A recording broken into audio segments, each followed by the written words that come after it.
Good evening friends, Hindi के session में आप सभी का स्वागत है। आज का टॉपिक है अलंकार। आज हम अलंकार पढ़ेंगे। अलंकार के कितने भेद होते हैं, कौन सा अलंकार परीक्षा की दृष्टि से अति महत्वपूर्ण है, उन सभी पर हम चर्चा करेंगे। चलो हम पढ़ते हैं। अलंकार।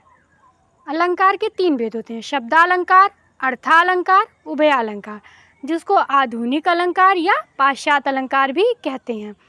शब्दालंकार शब्द पर आश्रित, अर्थालंकार अर्थ पर आश्रित, उभयालंकार या आधुनिक अलंकार या पाश्चात्य अलंकार आधुनिक काल में पाश्चात्य साहित्य से आए अलंकार थे, जिसके 2 भेद होते हैं, संश्लिष्ट और संकर। उभयालंकार परीक्षा में आज तक कभी नहीं पूछा गया है, लेकिन हम आप सबको समझाने के लिए यहाँ पे बता दे रहे हैं। अब हम उन अलंकार को पढ़ेंगे जो परीक्षा की दृष्टि से अति महत्वपूर्ण है। हमारे परीक्षा में 2 ही अलंकार ज़्यादा पूछे जाते हैं, शब्दालंकार और अर्थालंकार। शब्दालंकार में भी जो महत्वपूर्ण होगा वही हम यहाँ पे आपको पढ़ाएंगे, और अर्थालंकार में भी जो महत्वपूर्ण होगा वही हम आपको पढ़ाएंगे। पहले हम अलंकार की परिभाषा समझते हैं। अलंकार, अलम प्लस कार। यहाँ अलम का अर्थ होता है आभूषण।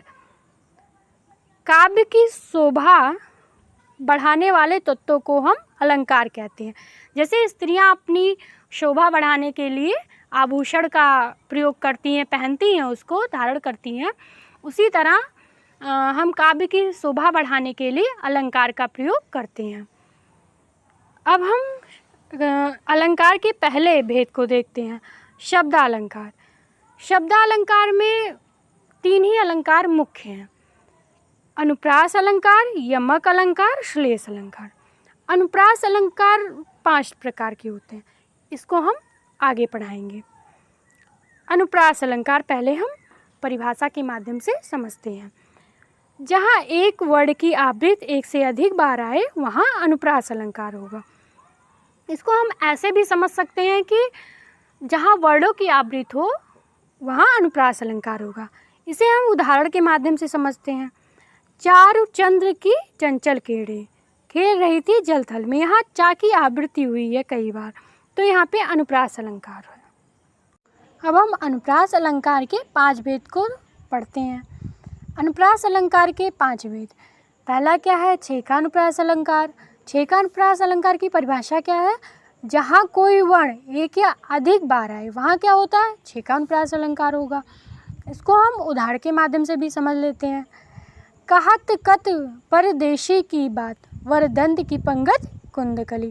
कहत में क्या है, ता है, कत में ता है, बात में ता है, दंत में ता है, पंगत में ता है। इस तरह हम देख पा रहे हैं कि यहाँ छेकानुप्रास है। वो एक वर्ण जो है ता, उसकी आवृत्ति 1 से अधिक बार हुई है, तो यहाँ छेकानुप्रास अलंकार है। अब हम अनुप्रास अलंकार के दूसरे भेद को देखते हैं। वृत्त्यानुप्रास अलंकार। एक वर्ण अनेक बार आए या उसकी आवृत्ति वृत्तियों के अनुसार हो वहाँ वृत्त्यानुप्रास अलंकार होगा। जैसे शेष महेश गणेश दिनेश सुरेशहु जाहि निरंतर गाँव। यहाँ क्या है, आवृत्ति वृत्तियों के अनुसार हुई है, तो यहाँ वृत्त्यानुप्रास अलंकार होगा। अब हम समझने के लिए आपको यहाँ एक लाइन लिख दिए हैं, खिड़कियों के खड़कने से खड़कता है खड़क सिंह। तो यहाँ क्या है, आवृत्ति वृत्तियों के अनुसार हुई, तो यहाँ भी वृत्त्यानुप्रास अलंकार होगा। लेकिन ये एग्जाम में कभी नहीं पूछा जाएगा, ना ही पूछा गया है, इसको हम समझाने के लिए लिखते हैं। अब हम अनुप्रास के तीसरे भेद को देखते हैं, श्रुत्यानुप्रास अलंकार। एक ही वर्ग के वर्णों का उच्चारण कई बार हो वहाँ श्रुत्यानुप्रास अलंकार होगा। या जो हमारे कान को सुनने में मधुर लगे वहाँ भी श्रुत्यानुप्रास अलंकार होगा। इसको हम उदाहरण के माध्यम से समझते हैं। दीनांत था थे दीन नाथ डूबते, साधेनु आते गृह ग्वाल बाल थे। अब हम यहाँ पे एक लाइन लिखे हैं गाने की, उसके माध्यम से आपको समझाते हैं ताकि आपको बेहतर समझ में आए। एक लड़की को देखा तो ऐसा लगा जैसे खिलता गुलाब, जैसे शायर का ख्वाब। तो आप इससे समझ पा रहे होंगे कि यहाँ भी श्रुत्यानुप्रास अलंकार है, लेकिन ये परीक्षा में कभी नहीं आएगा, ना ही आया है। आएगा तो ये जो हम उदाहरण लिखे यहाँ पे, दीनांत थे दीन नाथ डूबते, साधेनु आते गृह ग्वाले वाले थे, इस तरह का ही उदाहरण हमारी परीक्षा में आएगा। अब हम अनुप्रास अलंकार के चौथे भेद को देखते हैं, लाटा अनुप्रास। जहाँ पर एक ही अर्थ वाले शब्दों की आवृत्ति एक से अधिक बार हो लेकिन समझने में अर्थ भिन्न प्रतीत हो, वहाँ क्या होता है, लाटा अनुप्रास अलंकार होता है। अब हम लाटा अनुप्रास अलंकार को उदाहरण के माध्यम से भी समझेंगे। पूत कपूत तो क्यों धन संचय, पूत सपूत तो क्यों धन संचय। इसमें है कि पूत मतलब बेटा जो है, कपूत है मतलब नालायक है, तो धन संचय नहीं करना चाहिए, धन इकट्ठा नहीं करना चाहिए। और फिर दूसरी लाइन है, पूत सपूत तो क्यों धन संचय। अगर बेटा लायक है तो भी धन संचय नहीं करना चाहिए, अगर नालायक है तो उसको वो नष्ट कर देगा, और लायक है तो वो उतना कमा लेगा, इसलिए दोनों तरह से धन को संचय नहीं करना चाहिए। इस तरह हम समझ पाए कि यहाँ भी लाटा अनुप्रास अलंकार है। एक लाइन हमने और समझाने के लिए लिखी, आदमी हूँ आदमी से प्यार करता हूँ। अब हम अनुप्रास अलंकार के पांचवें भेद को देखते हैं, अन्यथा अनुप्रास अलंकार। जहाँ काव्य के शब्दों के अंत में समान स्वर या व्यंजन दोनों में कोई आए, वहाँ क्या होगा, अन्यथा अनुप्रास अलंकार होगा, अन्य अनुप्रास अलंकार होगा। इसको हम उदाहरण के माध्यम से समझते हैं। पवन तनय संकट हरण मंगल मूरत रूप, राम लखन सीता सहित हृदय बसु सुरभूप। यहाँ पे हम देख पा रहे हैं कि लास्ट में क्या आया है, मतलब अंतिम में पा आया है, और यहाँ भी अंतिम में पा आया है, तो इस तरह हम समझ पा रहे हैं कि अन्य अनुप्रास अलंकार है। एक उदाहरण से और आप लोगों को हम समझाते हैं। रघुकुल रीत सदा चले आई, प्राण जाए पर वचन न जाए। यहाँ पे आई आया है लास्ट में, यहाँ पे जाई आया, लेकिन यहाँ पे बड़ी है और यहाँ भी बड़ी ही है, तो इस तरह हम समझ पा रहे हैं कि अन्यथा अनुप्रास में ये दोनों में है। अब हम शब्दालंकार के दूसरे भेद को देखते हैं, यमक अलंकार। अभी तक हमने शब्दालंकार का पहला भेद, अनुप्रास अलंकार के पांचों भेद को पढ़ा। अब हम शब्दालंकार के दूसरे भेद यमक अलंकार को पढ़ेंगे। यमक में शब्द जितनी बार आए उतने ही अर्थ निकलते हैं। इसको हम उदाहरण के माध्यम से समझते हैं। काली घटा का घमंड घटा, तो हम पहले घटा का मतलब क्या हुआ, बादल हुआ, दूसरे घटा का मतलब कम होना। इसको हम दूसरे उदाहरण से भी समझते हैं। तीन बेर खाती वो तीन बेर खाती है, मतलब तीन बेर खाती, तीन टाइम खाती है वो, और दूसरे में बेर अर्थात फल की बात की गई है। अब हम श्लेष अलंकार को पढ़ते हैं। श्लेष का मतलब होता है चिपका हुआ। इसको हम परिभाषा के माध्यम से समझ लेते हैं। जब पंक्ति में एक ही शब्द के अनेक अर्थ होते हैं तब वहाँ श्लेष अलंकार होता है। उदाहरण देखते हैं। रहीमन पानी राखिए, बिन पानी सब सून, पानी गए न उबरो, मोती मानस चून। यहाँ पे हम देख पा रहे हैं कि पानी शब्द के तीन अर्थ हैं, चमक, प्रतिष्ठा और जल। अब हम एक लाइन गाने की यहाँ पे लिखे, उसके माध्यम से भी आपको समझाते हैं, लेकिन ये परीक्षा में कभी नहीं पूछा गया, ना ही पूछा जाएगा, बस हम समझाने के लिए यहाँ पे लिख दिए हैं। बहारों फूल बरसाओ मेरा महबूब आया है। तो एक महबूब आया है, महबूब के आने की बात की, और दूसरा महबूब आया है, मतलब आया समझ लीजिए नौकर का नाम है, या एक आया जो नौकर होते हैं उनको कहा गया है। तो इस तरह हम समझ पा रहे हैं कि यहाँ भी श्लेष अलंकार है। अब हम वक्रोक्ति अलंकार को पढ़ेंगे।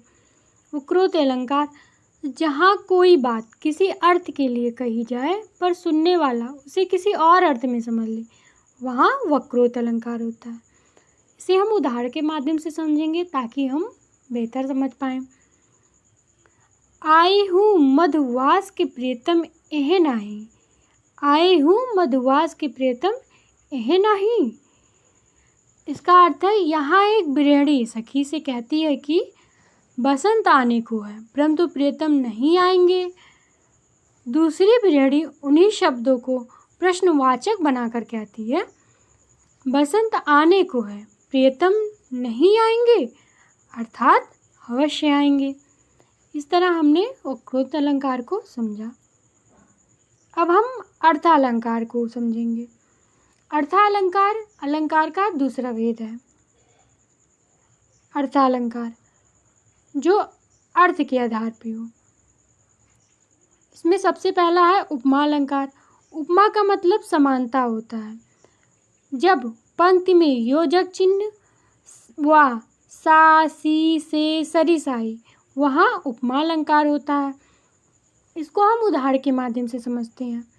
हरिपद कोमल कमल से, पड़ी थी बिजली सी विकराल, यहाँ भी सी आ गया। अगर हमें कुछ भी नहीं समझ में आ रहा, सा, से, सी, ऐसा कुछ भी दिखे तो हम उपमा अलंकार टिक कर सकते हैं। अब हम इसको एक गाने की लाइन से आपको समझाते हैं। ये चाँद सा रोशन चेहरा है, ये झील सी नीली आँखें, इसमें भी सा और सी आ रहा है, तो यहाँ भी उपमा अलंकार है। अब हम रूपक अलंकार को समझेंगे। जब पंक्ति में केवल योजक चिन्ह आए, सा, से, सी, सरी बिल्कुल दिखाई न दे, तो क्या होगा? उपमा अलंकार होगा। इसको हम दूसरे शब्दों में समझ सकते हैं। जहाँ उपमेय को उपमान के रूप में दिखाया जाता है, वहाँ रूपक अलंकार होता है। उपमेय क्या होगा? उपमेय जिसकी उपमा दी जाए। उपमान क्या होगा? जिससे उपमा दी जाए। अब आप समझ रहे होंगे उपमा क्या होती है। इसको भी हम लिखे हैं। उपमा समता या तुलना को हम उपमा कहते हैं। अब हम रूपक अलंकार का उदाहरण देखते हैं। मैया मैं तो चंद्र खिलौना ली हूँ, यहाँ पे हम देख पा रहे हैं कि बीच में योजक चिन्ह है। दूसरे में चरण कमल बंदोहर, यहाँ भी योजक है। तो इससे हम परीक्षा में आसानी से टिक कर सकते हैं। अगर हमें कुछ भी नहीं समझ में आ रहा, परिभाषा भी ध्यान में नहीं है, तो ये ट्रिक हम लगा सकते हैं। अब हम उत्प्रेक्षा अलंकार को समझते हैं।